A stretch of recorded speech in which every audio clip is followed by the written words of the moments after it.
하나님은 영이시니 예배하는 자가 신령과 진정으로 예배할지니라. 요한복음 4장 24절 말씀. 다 같이 주기도문 하겠습니다. 하늘에 계신 우리 아버지여, 이름이 거룩히 여김을 받으시오며 나라의 임하옵시며 뜻이 하늘에서 이룬 것 같이 땅에서도 이루어지이다. 오늘날 우리에게 일용할 양식을 주옵시고 우리가 우리에게 죄 지은 자를 사하여 준 것 같이 우리 죄를 사하여 주옵시고 우리를 시험에 들게 하지 마옵시고 다만 악에서 구하옵소서. 대개 나라와 권세와 영광이 아버지께 영원히 있사옵나이다. 아멘.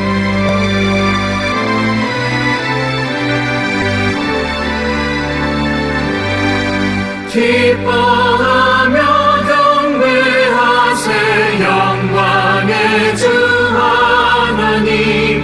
주 앞에서 우리 마음 피어나는 꽃 같아 죄와 슬픔 사라지고 의심 구름 거치니 변함없는 기쁨의 주 밝은 빛을 주시네.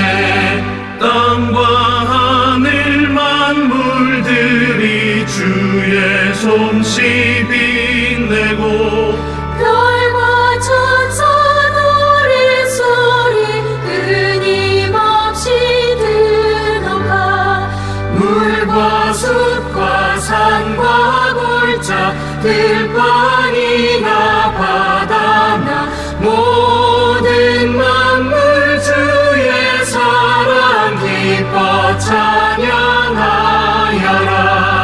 새벽별의 노래 따라 힘찬 찬송 부르니 주의 사랑 줄이 되어 한맘 되게 하시네.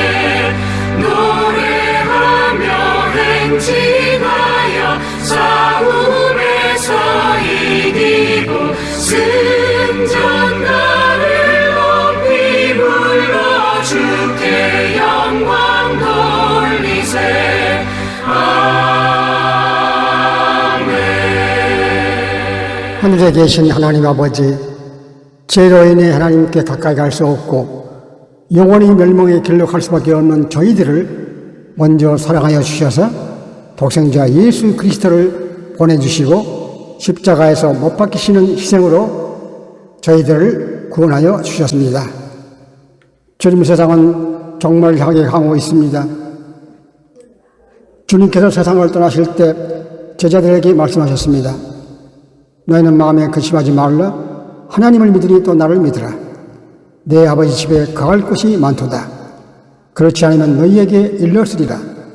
내가 너희를 위하여 초소를 예비하러 가노니 가서 너희를 위하여 초소를 예비하면 내가 다시 와서 너희를 내게로 영접하여 나 있는 곳에 너희도 있게 하리라 하셨습니다.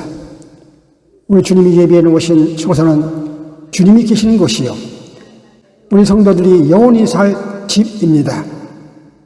주님, 우리는 세상과 구별되는 삶을 살게 하시고 자나 깨나 천국만 바라보며 세상을 이기는 믿음을 우리 모든 성도들에게 허락해 주시옵소서. 이 시간 원치 않은 병으로 고통을 당하는 사람들이 있습니다. 지어 이 시간 주님의 능력의 손으로 안수해 주셔서 이 종이 그들을 위해 기도를 드리는 이 순간에 모든 병마와 불편한 것들이 다 물러가 남은 생애를 감사와 기쁨으로 살아가는 사람들이 되게 주여 인도하소서. 주님, 우리들의 삶은 이제 한 뼘의 길이밖에 남지 않았습니다. 언제 어느 때 주님이 부르실 때 우리는 할렐루야 기쁨으로 천성을 향해 달려가는 믿음을 주시옵소서. 주님, 이 땅의 삶은 아침 안개와 같아서 잠시 후면 지나갑니다. 안개와 같은 인생에 무슨 미련을 들 수 있겠습니까? 우리는 열심을 다하여 천국 가는 길을 향해 걸어가게 하시옵고 주위에 연약한 사람들을 돕고 도와주는 삶을 통해서 천국의 기쁨을 체험하는 삶을 살게 하시옵소서. 잠시 잠깐만 우리의 인생은 지나갑니다. 영원히 쇠하지도 아니하고 썩지도 아니하는 영생의 삶에 우리의 전부를 투자하는 값진 인생이 되게 하여 주시고, 예수 믿고 천국 갑시다라는 외침을 통해 무서운 지옥을 향해 가는 영혼을 구원하는 삶을 살게 하여 주시옵소서. 우리를 십자가에서 구원해 주신 우리 주 예수 그리스도 이름으로 기도드립니다. 아멘.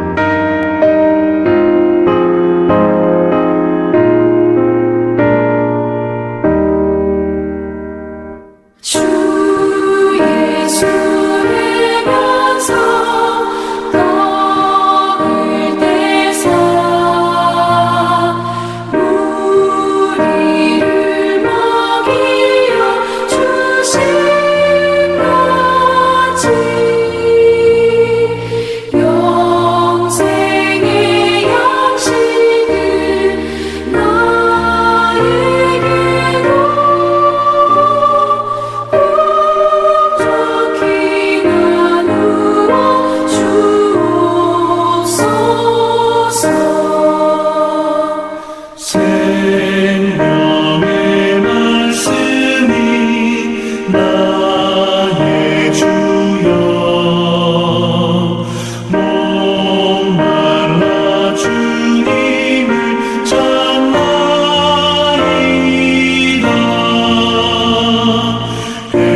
되면서 우리를 먹임같이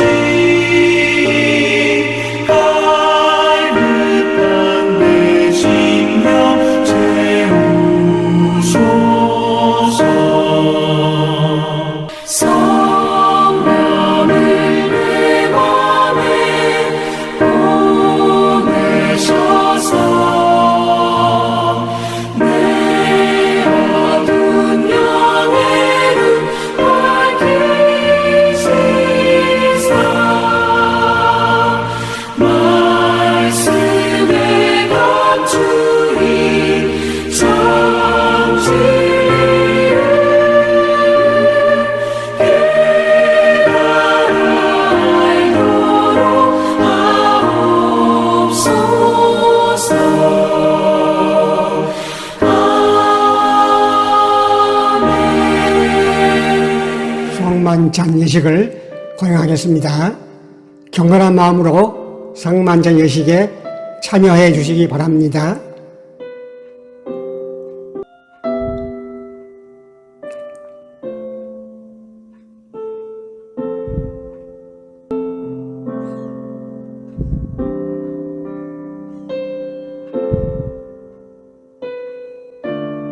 거룩하신 하나님, 일찍이 주님께서 세상에 보내셨던 성령을 지금 다시 보내주사 진설된 떡과 포도주 위에 임하셔서 이 식탁을 상별하옵소서. 또한 성령께서 여기 모인 우리 위에 함께하사 이 떡과 포도주로 영원한 생명의 양식이 되게 하시며, 이를 먹고 마심으로 그리스도의 새로운 몸을 입어 세상을 변화시키는 능력이 되게 하옵소서. 우리 주 예수 그리스도 이름으로 기도합니다. 주님께서 자신의 몸을 내어주시던 밤, 떡을 손에 드시고 감사 기도를 들으신 다음 떼어 제자들에게 주시며 말씀하셨습니다. 받아 먹어라. 이는 너희를 위해 내어주는 나의 몸이니 먹을 때마다 나를 기억하여라.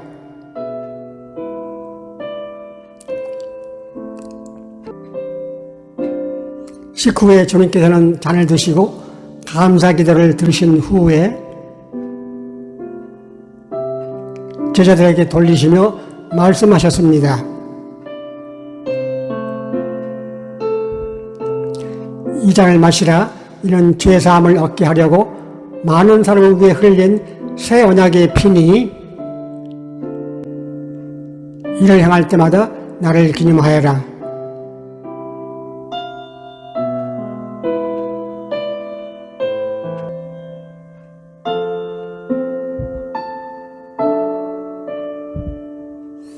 우리를 위해 생명을 주시는 하나님 아버지, 이 거룩한 신비에 감사드리오며 성령의 능력 안에서 새 사람이 되어 하나님 나라가 이 땅 위에 임할 때까지 그리스도의 일꾼으로 살게 하여 주옵소서. 우리 주 예수 그리스도의 이름으로 기도합니다. 아멘. 오늘의 성경 본문 말씀은 요한복음 11장 33절에서 35절 말씀으로 예수께서 그가 우는 것과 또 함께 온 유대인들이 우는 것을 보시고 심령의 비통이 여기시고 불쌍히 여기시사 이르시되 그를 어디 두었느냐 이르되 주여 와서 보옵소서 하니 예수께서 눈물을 흘리시더라. 아멘.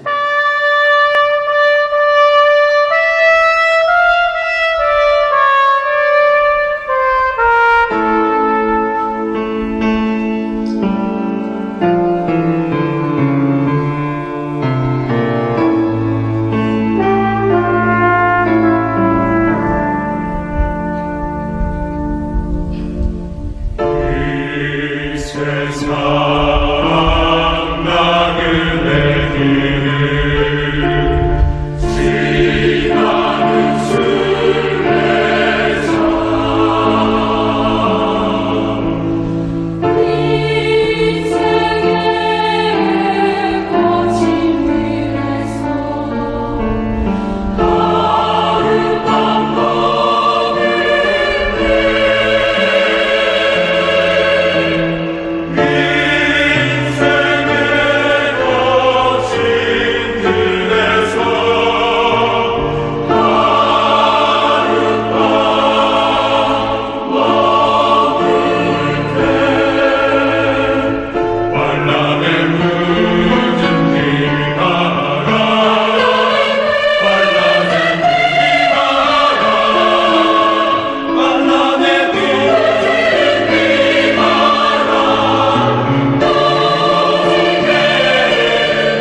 순례자 인생의 거친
길에서 아름다운 법을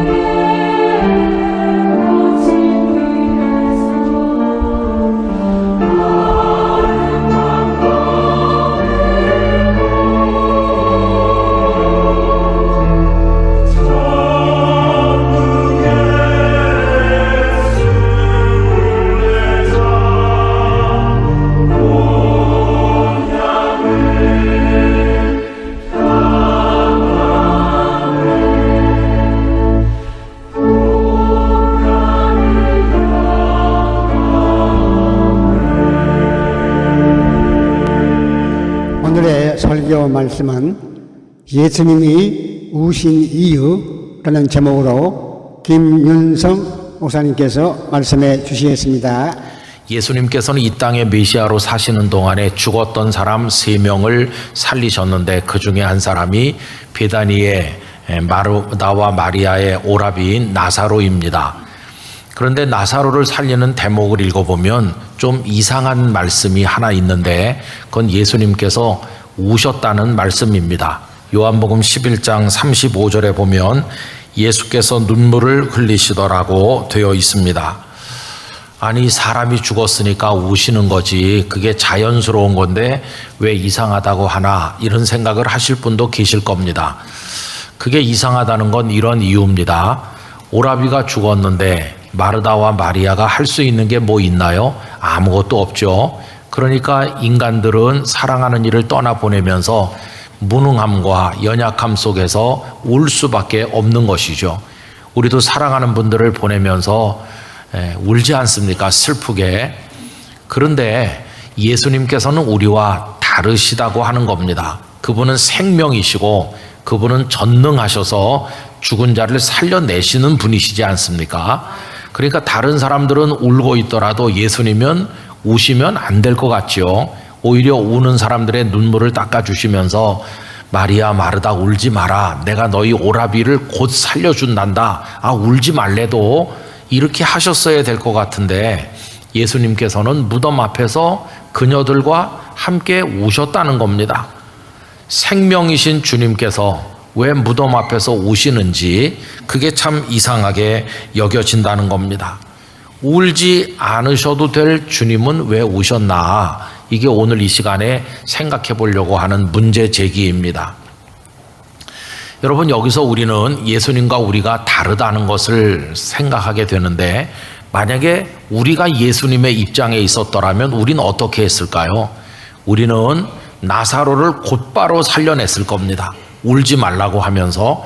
그래서 나사로의 죽음이 가져온 슬픔으로부터 곧바로 나사로가 살아남으로써 가져오는 기쁨으로 우린 직행했을 겁니다. 그런데 예수님께서는 그렇게 하지 않으시고 나사로가 죽음으로 가져와진 이 슬픔에 계속 머물러 계시면서 그녀들과 함께 우는 시간을 그 중간에 가지셨다는 겁니다. 그래서 그 여인들과 함께 울고 난 다음에 나사로를 살려내신 거죠.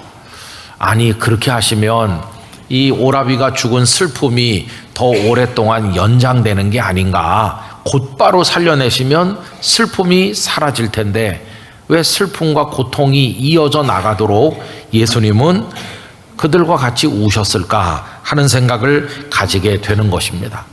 그런데 여러분, 여기 바로 정말 깊은 주님의 뜻이 있다는 것을 깨닫게 되는 것이죠. 그게 뭐냐 하면요, 예수님은 죽은 나사로가 살아나는 은혜도 그 여인들에게 주시지만 그거보다 훨씬 더 큰 은혜를 주시려고 했던 것입니다. 훨씬 더 큰 은혜가 뭐냐 하면 생명이신, 사랑이신 예수님 당신 자신을 그 여인들에게 주시려고 했다는 것이에요.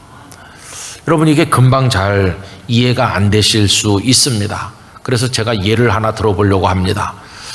초등학교 다니는 아들 녀석이 막 엄마를 부르며 뛰어들어옵니다. 엄마, 엄마, 배가 너무 고파. 그러면 엄마가 할 수 있는 일이 뭐가 있을까요? 돈을 좀 주면서 옆에 편의점에 가서 삼각김밥 사 먹어, 이렇게 할 수 있죠. 김밥이 동그란 거밖에 없는 줄 아셨던 분들은 오늘 삼각형도 있다는 것을 맛보시기를 바랍니다. 허기가 굉장히 질 때 삼각김밥이 괜찮거든요. 엄마가 그렇게 할 수도 있잖아요. 그런데 엄마는 그렇게 안 하고 손 좀 씻고 와, 그리고 좀 기다려. 아니, 배가 고프다고 하는데 엄마는 기다리라고 하는 겁니다. 그러면서 쌀 씻어 밥 안 치고 반찬 만들고 국을 끓이는데 1시간 이상 기다려야 되는 거죠. 아니, 엄마는 삼각김밥 사 먹게 하면 금방 배고픔이 해결될 건데 왜 배고픔의 고통을 이어나가면서 기다리게 하는지 참 엄마 이상해, 이렇게 생각 들지만 왜 그렇게 할까요? 그거 엄마니까 그렇게 하는 겁니다. 엄마니까. 엄마는 편의점 주인하고 다르거든요. 편의점 주인은 돈 주면서 삼각김밥 주세요. 그러면 주문 끝나요. 그걸로 끝입니다. 그러나 엄마는 생각이 다른 거죠. 엄마는 배고픈 아들의 배가 불려지도록 먹을 걸 주는 것만이 목적이 아니고 엄마는 그 아이를 옆에 두고 같이 기다리고 밥이 익어가는 시간을 통해서 그 아이로 하여금 날 사랑하고 밥을 지어주는 엄마가 있구나 하는 것을 알게 하는 것이에요. 다시 말하면 어머니는 그 어머니의 마음에 있는 아들에 대한 사랑을 주길 원하고, 더 궁극적으로 말하면 엄마 자신을 아들에게 주기를 원한다는 것이에요. 아들 녀석이 손 씻고 와서 배고파 이렇게 하면 좀 앉아 있어 이렇게 합니다. 너 엄마 밥하는 거 정말 오래간만에 보지? 아닌 게 아니라 다 차려놓은 다음에 와서 밥만 낼름 먹고 가곤 했는데, 그날은 엄마 옆에 앉아서 엄마가 밥을 짓는 걸 보는 거예요. 기다리면서 배고픔을 참고 이제 그 시간에 엄마와 아들이 대화를 시작하는 겁니다. 엄마는 참 기뻐. 우리 아들이 이렇게 튼튼하고 씩씩해서 열심히 뛰어다니고 배가 고프다고 하니까 너무 감사하네. 언제든지 엄마가 맛있는 밥을 줄게. 이렇게 하면서 엄마가 얘기하죠. 세상에는 배고픈 사람이 많단다. 배만 고픈 게 아니야. 밥을 해줄 엄마도 없는 애들이 얼마나 많은지 몰라. 너는 하나님 앞에 감사해야 돼. 아들 녀석이 고개를 끄덕끄덕합니다. 너 엄마가 이렇게 기도하는 거 알지? 잘 자라서 이 세상에 배고프고 불쌍한 사람, 많은 사람을 도와주는 멋있는 사람 되게 해달라고 엄마가 너 위해서 매일 기도하는 거 알지? 알지 그럼. 그러면서 이 아들 녀석이 말합니다. 나 불쌍한 사람 많이 도울 거야. 그러니까 빨리 밥 줘. 그럽니다. 그렇게 두런두런 얘기를 하는 동안에 이제 밥상이 차려지는 거예요. 여러분, 그러면 그 아들이 배가 부르다 하는 걸 느끼는 순간이 언제일까요? 밥을 떠서 입으로 넣는 그 순간일까요? 물론 밥을 먹음으로 위장을 채울 수 있어요. 그런데 또 하나의 위장이 있는 거죠. 그게 뭐냐 하면 날 사랑하는 엄마가 있구나. 엄마는 언제든지 귀찮다고 하지 않고 이렇게 맛있는 밥을 지어주는구나 하면서 엄마의 사랑을 먹음으로 이 아이의 영혼이 벌써 행복으로 배불러지고 있다고 하는 것이에요. 이 엄마와 아들이 언제 가까워질까요? 돈 주면서 삼각김밥 사 먹어라. 그때 어머니와 아들이 가까워질까요? 아닙니다. 기다리는 그 시간을 통해서 엄마가 밥을 짓는 수고를 하는 걸 옆에서 보면서 배고픔을 참으면서 엄마와 아들은 함께 함으로써 가까워지고 이 아이는 엄마가 있다는 것 때문에 한없는 행복을 경험하게 된다는 것이. 그래서 여러분, 삼각김밥보다 엄마 밥이 훨씬 위대한 이유가 바로 거기에 있는 거예요. 오늘부터 밥을 해주시기 바랍니다. 그래서 이 아들 녀석은 배고픔을 참고 기다리면서 나한테는 엄마가 있어. 너무 행복해. 이렇게 엄마로 인해서 마음속에 뭔가가 채워지는 것처럼 예수님께서 무덤문 앞에서 마리아와 마르다와 함께 울어주시는 그 시간, 그 슬픔을 공감하고 나누는 시간을 통해서 마르다와 마리아는 주님이 이렇게 우리를 사랑하는구나, 정말로 진심으로 애통하시면서 우리의 슬픔에 참여하시는구나, 우리에게는 주님이 계시는구나, 마치 그 아이가 엄마가 있다는 걸 다시 한번 확인하는 것처럼 이 여인들은 주님이 계시다는 걸 확인하고 큰 힘을 얻게 된다는 것입니다. 여러분, 주님께서 여인들과 공감하는 모습이 요한복음 11장 33절에 나옵니다. 예수께서 그가 우는 것과 또 함께 온 유대인들이 우는 것을 보시고 심령의 비통이 여기시고 불쌍히 여기사. 주님의 아파하는 마음이 이 여인들 속으로 스며들어가고 이 여인들은 주님이 사랑하신다는 걸 마음속으로 느끼면서 슬픔 속에서도 힘을 얻게 되는 것이죠. 이런 감정의 소통과 공감은 편의점 주인은 가지지 못하는 거예요. 편의점 주인은 돈 내면 그냥 삼각김밥 주문 끝나요. 아무런 감정의 교류가 없어요. 그러나 엄마와 아들은 밥을 짓는 동안에 많은 걸 교류하고 우리는 엄마와 아들 사이고 서로 사랑한다는 걸 확인하는 것처럼 예수님은 무덤 앞에서 우시는 시간을 통해서 그 여인들과 그런 공감을 나누심으로 당신을 그 여인들에게 주신 것을 우리가 확인할 수 있다는 것입니다. 여러분, 이런 걸 가리켜서 뭐라고 하느냐 하면 위로라고 하는 것입니다. 예수님께서 말씀하신 8복, 8가지 복 가운데 두 번째 복이 위로받는 복이죠. 마태복음 5장 4절, 애통하는 자는 복이 있나니 그들이 위로를 받을 것이며, 애통하는 사람이 복을 받는데 위로라는 복을 받는 거예요. 근데 여러분, 위로가 복이 된다는 것을 좀 느끼실 수 있나요? 어떤 분들은 위로가 무슨 소용이 있어 이렇게 말합니다. 하긴 그 말도 일리가 있어요. 위로는 아무 소용이 없는 것 같을 때도 있어요. 왜 그러냐 하면 사랑하는 어머니가 세상 떠나서 슬퍼하는 친구에게 찾아가서 울지 마, 너무 슬퍼하지 마, 시간이 지나면 좀 나아질 거야, 내가 매일같이 와줄게, 이렇게 온종일 위로한다고 해서 뭐 달라진 게 있나요? 돌아가신 친구 어머니가 살아났나요? 아닙니다. 어머니는 돌아가신 그대로 있고 아무것도 달라진 게 없어요. 그래서 어떤 분들은 그거 위로 그거 다 소용없는 거라고, 하나도 상황 변화를 시키지 못한다고 이렇게 말씀할 수도 있을 것 같아요. 근데 여러분, 예수님은 위로받는 게 복이라고 방금 전에 읽은 말씀에서 말씀하셨잖아요. 상황이 달라지지 않는데 그게 왜 복인가? 여러분, 전에도 한두 번 말씀드린 것처럼 이 얘기를 또 해보면, 아기를 잃은 젊은 엄마가 있어요. 목사님과 성도들이 가서 온종일 위로하는 거죠. 여러 가지 말로 예배 드리면서 하나님께서 또 다른 아기를 주지 않겠느냐 뭐 여러 얘기를 하는데, 이 엄마는 계속 울면서 슬퍼해요. 그래서 이 목사님이 어떻게 할 수가 없는 거예요. 그런데 따라갔던 나이 많은 권사님이 이 아기 엄마 곁으로 다가가더니 이렇게 끌어안고 등을 두둑두둑 하면서 귓선에다 대고 뭐라고 몇 마디 하니까 좀 있으니까 아기 엄마가 눈물을 닦고, 권사님 감사합니다, 제가 힘내서 살아보겠습니다, 이런 거예요. 목사님이 굉장히 당황했습니다. 난 아무 걸 못 해주는데 권사님은 몇 마디 말하니까 해결됐거든요.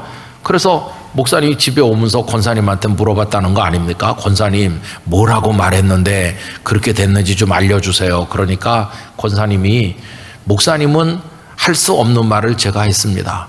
제가 할 수 없는 말이 뭔데요? 내가 이렇게 말했죠. 애기 엄마 울지 마. 나는 아들을 둘이나 보내고 살고 있는 중이야.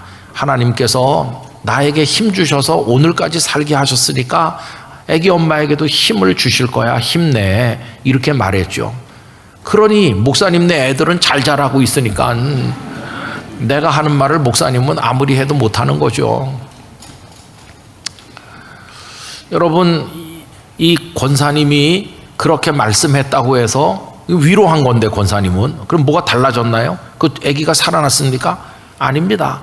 그냥 아기는 그냥 이뤄진 그대로예요. 그래도 이 엄마의 마음속에 살아갈 힘이 생긴 거예요. 한번 살아봐야 되겠다, 이대로 주저앉지 말아야 되겠다는 용기가 생겼는데, 그게 뭘까요? 그게 위로 받은 것이에요. 그래서 여러분, 위로라고 하는 게 아무 소용이 없는 게 아니라 내 곁에서 함께 울어주시는 그 시간에 그분이 내 마음으로 들어오시는 거고, 나는 그분의 그 나와 감정적으로 공유하시는 걸 통해서 그분을 소중하게 여기는 마음이 생기면서, 내게는 주님이 계시구나, 이걸 깨닫는 거예요. 나사로가 살아나기 전에 주님은 당신이 그녀들 곁에 계시다는 걸 확인시켜 주시는 거예요. 주님을 주시는 거예요. 이게 얼마나 중요한지 우리가 알아야 되는 것이죠. 여러분, 하나님은 위로하시는 하나님이십니다. 고린도후서 1장 3절에 보면, 찬송하리로다, 그는 우리 주 예수 그리스도의 하나님이시요 자비의 아버지시요 모든 위로의 하나님이시며, 하나님은 모든 위로의 하나님이세요. 이 고린도후서가 기록될 당시에 사도 바울은 굉장히 힘들었습니다. 고린도 교회 교인들이 바울을 오해하고 비난하고 바울이 전한 복음을 배척하고 이런 어려움을 겪을 뿐만 아니라 바깥으로부터는 전도자가 겪는 환난과 핍박이 중첩돼서 아주 어려운 지경에 있었는데, 하나님께서 바울을 위로하셨어요. 그래서 바울이 살아갈 힘을 얻었고 그 어려움 중에도 계속 복음을 전도할 용기를 가지게 되었는데 그게 위로였어요. 그래서 그는 하나님을 모든 위로의 하나님이시라고 고백을 하게 된 것입니다. 상황이 뭐 확 달라졌나요? 아니에요. 물론 고린도 교회 교인들이 바울을 오해했던 게 좀 해소가 됐고 바울에게 미안하다는 말도 했고 그래요. 그렇지만은 큰 틀에서 보면 이 전도자 바울이 겪었던 환난과 핍박은 날이 갈수록 더 심해지고 나중에 감옥에 갇히고 고생하시다가 결국은 로마에서 순교의 제물이 되지 않았습니까? 그러니까 상황이 달라진 게 없는 거죠. 그런데도 이 바울은 끝까지 전도자의 길을 걸어가면서 그 사명을 감당할 수 있는 힘을 하나님으로부터 얻었던 것이고, 이 아이가 엄마가 차린 밥을 떠먹기 전에 벌써 내게는 엄마가 있어 그러면서 행복해진 것처럼 여기 이 바울도 그 어려운 상황은 계속되지만 하나님이 주시는 은혜와 그 품에 안긴 기쁨으로 인해서 행복을 느끼면서 그 전도자의 길을 걸어갈 수 있었다고 하는 것이에요. 여러분, 바울은 이렇게 하나님의 위로를 받았을 뿐만 아니라 위로를 받았기 때문에 또 남을 위로해 줄 수도 있었어요. 고린도후서 1장 4절에 보면요, 우리의 모든 환난 중에서 우리를 위로하사 우리로 하여금 하나님께 받는 위로로서 모든 환난 중에 있는 자들을 능히 위로하게 하시는 이시로다. 내가 하나님이 내 곁에 계심을 알고 힘을 얻었기 때문에 그 힘으로 또 어려움 당하는 다른 사람을 위로해 줄 수 있다. 바울은 그런 삶을 살아가신 거죠. 그러므로 여러분, 괴롭고 힘들고 상황이 어려워서 내 눈에 눈물이 비오듯이 흐르는 그 시간에 옆에 주님이 서 계셔서 내가 흘리는 눈물보다 더 많은 눈물을 흘리면서 내 안으로 들어오고 계시다는 사실을 깨닫게 되시기를 바라는 것입니다. 그 시간에 주님은 당신을 우리에게 주시는 것이고 나는 그 주님을 영접하면서 주님 속으로 들어가는 것이고 주님과 우리 사이의 연합과 하나됨의 역사가 이루어진다는 걸 기억하시기를 바라는 것입니다. 마르다와 마리아, 오라비를 살려주실지 않을지 아무것도 몰라요. 예수님이 살려주겠다고 약속한 것도 아니죠. 그냥 무덤이 어디냐 가보자 이래가지고 무덤 앞에 온 거죠. 근데 보니까 예수님이 울고 계시거든요. 이분이 이렇게 우리를 사랑하시는구나, 이렇게 우리 마음을 알아주시는구나, 위로를 받는 거죠. 아직 오라비가 살아나지 않았지만 이미 그것만으로도 마르다와 마리아는 버티면서 살아갈 수 있는 용기가 생겼습니다. 주님의 그 눈물로 이미 우리에게 힘을 주셨습니다. 이런 고백을 할 수 있는 사람들이 되었다는 것입니다. 여러분, 그게 주님의 위로인 것이에요. 그래서 그 다음 장인 요한복음 12장에 가보면 마리아가 그 옥합을 깨뜨려서 향유, 아끼던 향유를 예수님께 그냥 다 부어드리는 장면이 나오잖아요. 헌신의 여성이 됐는데 어떻게 그렇게 할 수 있게 됐냐? 오빠를 살려주셨으니까 이렇게 말할 수 있지만 저는 그렇게 말하는 것보다, 물론 오빠를 살려주셔서 그랬겠지만은 더 근본적으로 말하면 오빠가 살아나기 전에 이미 주님의 사랑을 알았기 때문이에요. 설령 나사로가 살아나지 않았다 할지라도 마리아는 향유를 주님께 드리는 여인이 되었으리라고 생각을 하는 것입니다. 이게 하나님의 사람으로 성숙해가는 모습인 것을 알 수 있잖아요. 여러분, 성도가 언제 그리스도의 사람으로 성숙해지는 걸까요? 엄마가 차려놓은 밥을 떠먹을 때일까요? 오라비가 살아서 무덤문 밖으로 나오는 그때일까요? 아닙니다. 저는 그런 일이 일어나기 그 전에 배고픔을 참고 엄마 옆에서 기다리면서 엄마와 도란도란 얘기를 나누는 그 시간에 이 아이는 엄마로 인한 행복을 벌써 얻는 것이고, 무덤문이 열리기 전에 이미 마르다와 마리아는 우리에게는 주님이 계시구나 하는 큰 위로와 기쁨과 용기가 생기는 것이에요. 성도는 고난 중에서 이미 성숙한다 하는 걸 알 수 있어요. 여러분, 욥기를 보시면 1장부터 42장까지 있는데 그 중에서 3장부터 41장까지가 욥의 독백과 친구들과의 대화며 긴 고통의 이야기거든요. 근데 그 긴 고통의 이야기가 나누어지는 그 시간을 통해서 욥은 하나님이 누구신지를 알게 되고 자신이 어떤 존재며 하나님이 얼마나 자기를 사랑하시는지를 거기서 깨닫는 거예요. 이미 그 깊은 고통 속에서 욥은 성숙해 가고 있음을 우리가 욥기를 읽으면서 깨닫는 거 아닙니까? 성도는 바로 그 시간에 성숙하는 겁니다. 루마니아에 살아있는 순교자라고 말했던 그 리차드 범브란트 목사님 얘기를 제가 자주 하는데요. 이분은 14년 동안을 감옥에 갇혀 계셨고 3년은 비단줄기 들어오지 않는 지하 감방에 계셨죠. 처음에는 나치에 의해서 갇혀 계시다 나중엔 공산당들에 의해서 갇혀 계셨던 분이신데, 그분이 감옥에 있던 시간을 회상하면서 이런 글을 남긴 게 있습니다. 나는 햇빛은 물론 나무나 풀도 볼 수 없는 지하 20피트의 독방에서 채광권 없이 지내야만 했다. 그런 절망의 상황에 서면 사람은 누구나 선택해야 한다. 내가 어떤 선택을 했는지를 언젠가 단 한 번 보았지만 잊을 수 없는 일본 그림을 이야기함으로써 설명할 수 있을 것 같다. 이 목사님이 일본 그림을 하나 본 거예요. 이제 그 그림 얘기를 해보는 겁니다. 그 그림 한쪽의 책상에는 탐스러운 꽃이 담긴 화병이 있었다. 책상 곁에는 TV가 있었고 마침 한 사람의 목이 잘리는 끔찍한 장면이 비춰지고 있었다. 그런데 그 그림 속에 있는 그 방의 가족들과 몇몇 방문객들은 모두 끔찍한 TV 화면만 바라보고 있을 뿐 한 사람도 책상 위에 아름다운 꽃을 보는 사람은 없었다. 그러니까 그 방 안에서 꽃을 볼 건지 끔찍한 TV 화면을 볼 건지를 선택하잖아요. 그것처럼 감방에서도 그렇다. 거기에는 차디찬 벽과 쇠창살, 손발을 묶은 사슬과 소름 끼치는 고문 도구들이 있다. 무엇을 바라볼 것인지 선택해야 한다. 난 선택했다. 그 끔찍한 것들을 바라보지 않기로 선택했다. 그 대신 나는 거기서 하나님을 바라보았고 하나님의 세계, 천상의 세계를 바라보았으며 내게 베푸신 사랑을 다시 떠올렸다. 그리스도께서 후자를 볼 수 있게 은혜를 주셨다. 이를 통해 나와 동료들은 감방에 있었지만 신앙과 평화와 기쁨을 지킬 수 있었다. 고문도 우리를 무너뜨리지 못했다. 감옥에 있을 때 그 끔찍한 고통의 모습을 바라볼 것인지 아니면 그 고통 속에서도 같이 계시는 주님을 바라볼 것인지를 믿음으로 선택해야 되는데, 이 범브란트 목사님은 칠흑 같은 어둠 속에서도 주님을 바라볼 수 있었다는 것이, 여러분, 이분이 영적으로 그렇게 세계적인 영적 거성으로 성숙한 건 언젠가 감옥문이 열리면서 넌 서방 세계로 추방된다 그러면서 석방돼 나오는 그 순간에 그분의 믿음이 쑥 성숙했을까? 아닙니다. 독방에도 갇히고 말할 수 없는 고초를 겪던 14년의 세월 내내 그분은 곁에 계신 주님을 깨달으면서 성숙해 갔던 것입니다.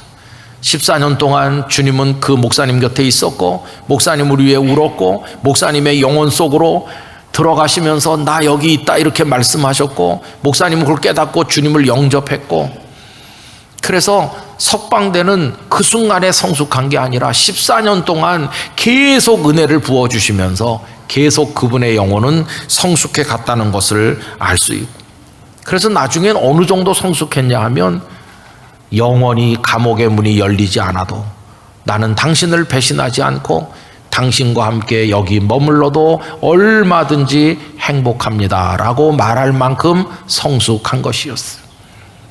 여러분, 우리 그리스도인들이 언제 성숙하나? 너무 빨리 문제가 해결되도록 졸라대는 것은 엄마 삼각김밥 사 먹게 돈 줘 그렇게 말하는 것과 별로 다를 바가 없는 것이잖아요. 하나님의 사랑의 밥상이 차려지는 그 시간까지 기다릴 수 있는 사람 되기를 원합니다. 하나님과 대화할 수 있는 사람 되기를 원합니다. 하나님의 사랑을 깨닫게 되길 원합니다.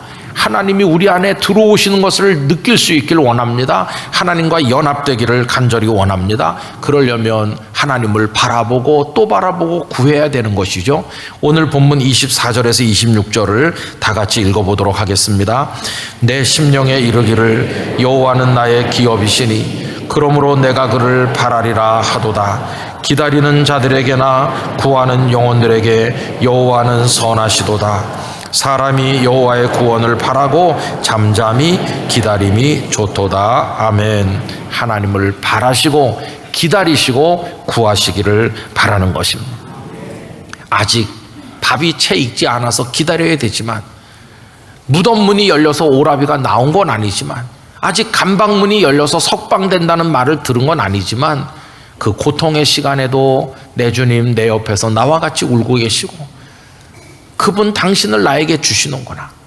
여러분, 이거 깨닫는 게 왜 중요한가 하면요, 언젠가 인생의 마지막에 가면은 주님밖에 남는 분이 없거든요. 다시 건강하게 되는 것도 아니고, 다시 돈을 벌어서 사업을 할 것도 아니고, 생명이 마지막에 도달하면 결국 주님을 모신 사람이 승리하는 것이거든요. 주님은 그 당신 자신을 우리에게 주시려고 하는 것이, 그 은혜를 얻으시길 바랍니다. 지금 무덤문 앞에 서 있는 시간일 수도 있어요. 지금 주님과 함께 우는 시간일 수도 있어요. 그러나 거기서 새 힘을 얻으시기를 바랍니다. 주님이 내 고통 아시겠어? 그럼요. 주님은 모든 고통을 모르시는 게 없고 공감하지 못하는 게 없으신 게, 고통 중에 고통이 십자가에 달려서 그 몸이 찢기는 고통을 겪으셨고, 생명의 주인께서 그 무덤에 죽은 모습으로 누워있기를 다 해보셨기 때문에 우리의 모든 고통을 이해하시고 공감하시는 주님인 것이, 그 주님이 나의 주님이시다. 여러분, 이렇게 하면서 주님을 바라보실 수 있기를 간절히 바랍니다. 그렇게 주님 바라보면서 살다 보면 어느 날 철커덩 하면서 감옥문이 열리기도 하고 무덤문이 열리기도 하고 놀라운 역사가 우리에게 다가오게 될 때 하나님을 더 높이 찬송하게 될 것입니다. 세상 끝까지 그 주님으로 인해 살아갈 수 있게 되기를 간절히 기원합니다. 기도하겠습니다. 존귀하신 아버지 하나님, 아직 무덤문이 열리지 않았을 때, 아직 밥이 다 완성되지 않았을 때일지라도, 기다리는 시간일지라도, 고통이 이어지는 시간일지라도 우리 주님으로 인하여 살 힘을 얻고 일어설 힘을 얻고 감사를 고백할 수 있는 하나님의 사람 되게 하여 주옵소서. 예수님의 이름으로 기도하옵나이다. 아멘. 모든 것이 주께로부터 왔으니 이 예물을 주께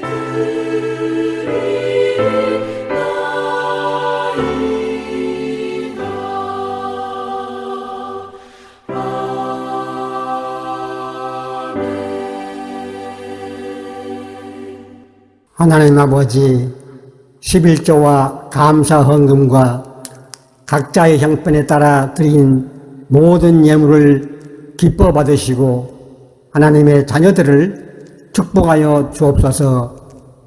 예수님 이름으로 기도합니다. 아멘. 주기도 소원과 축도로 예배를 마치겠습니다.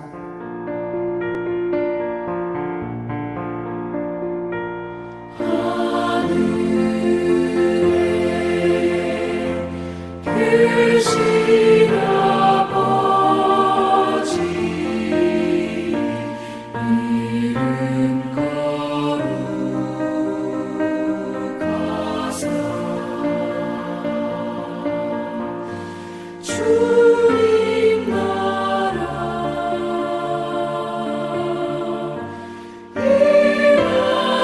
임하시고 뜻이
지금은 우리 주 예수 그리스도의 은혜와 아버지 하나님의 극진하신 사랑과 성령님의 위로 교통 충만하심에 오늘 이 예배를 드리는 모든 성도님들 위해 함께 하시기를 우리 주 예수 그리스도 이름으로 축원드립니다.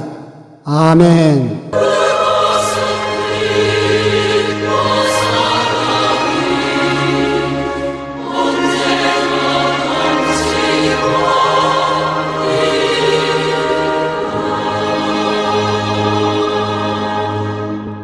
이것으로 이번 주 유튜브 교회 예배를 마치겠습니다. 다음 주 기쁨으로 다시 만나시겠습니다.